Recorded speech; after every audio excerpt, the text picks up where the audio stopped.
Bonjour à tous, aujourd'hui je vais vous apprendre à accorder votre guitare. Que vous soyez débutant ou confirmé, voici 3 méthodes pour être sûr d'avoir un instrument juste. Mais avant cela, je vous rappelle un point important. Beaucoup d'accordeurs utilisent les notes en anglais. Mais attends Pierre, tu veux dire que les anglophones n'utilisent pas les mêmes notes que nous? Alors oui et non. En fait, ce sont les mêmes notes que nous, mais elles ne portent pas le même nom. Les Anglais commencent par le La, qu'ils appellent A. Et puis, Si, Do, Ré, Mi, Fa, Sol, qu'ils appellent donc B, C, D, E, F, G. Et dans l'ordre. Maintenant, on a tout pour s'accorder. Il y a 2 types d'accordeurs. Ceux qui ont un micro, qu'il faut utiliser dans un environnement silencieux, et ceux qui captent la vibration de la guitare que l'on peut utiliser partout. Pour ceux qui ont un micro, il suffit de le poser sur la table ou sur le pupitre, juste devant soi. Ceux qui captent la vibration sont souvent à pince et se placent sur la tête de la guitare.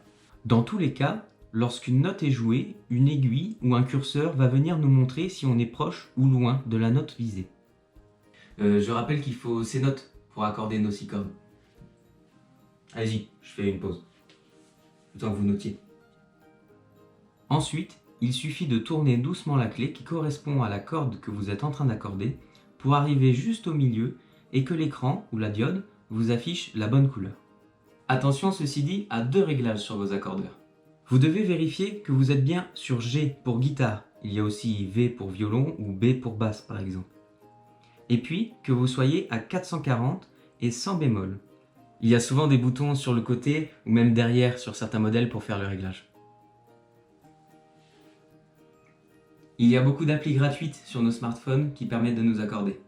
Et là du coup, c'est très simple puisque c'est exactement la même chose que les accordeurs que l'on a vus précédemment, c'est simplement l'outil et la présentation qui changent.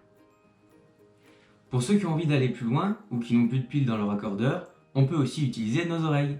C'est moins direct qu'avec des appareils, mais vous verrez qu'on peut être aussi précis, voire plus. D'abord, il nous faut une référence. On prend usuellement le La à 440 Hz. Vous le trouverez par exemple avec un autre instrument comme le piano ou avec un diapason. Ou encore avec la tonalité d'un téléphone.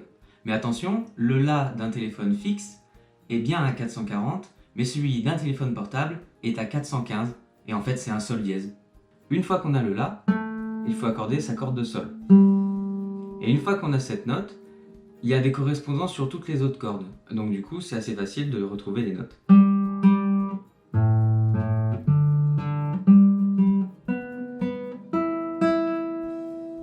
Pour être plus fin, on peut aussi le faire avec les harmoniques. Pour les plus grands et ceux qui ont fait un peu de science, vous pouvez vous pencher sur le phénomène des battements, et là, on aura fait le tour de la question. Plus aucune raison d'être désaccordé pour jouer, alors maintenant, jouez!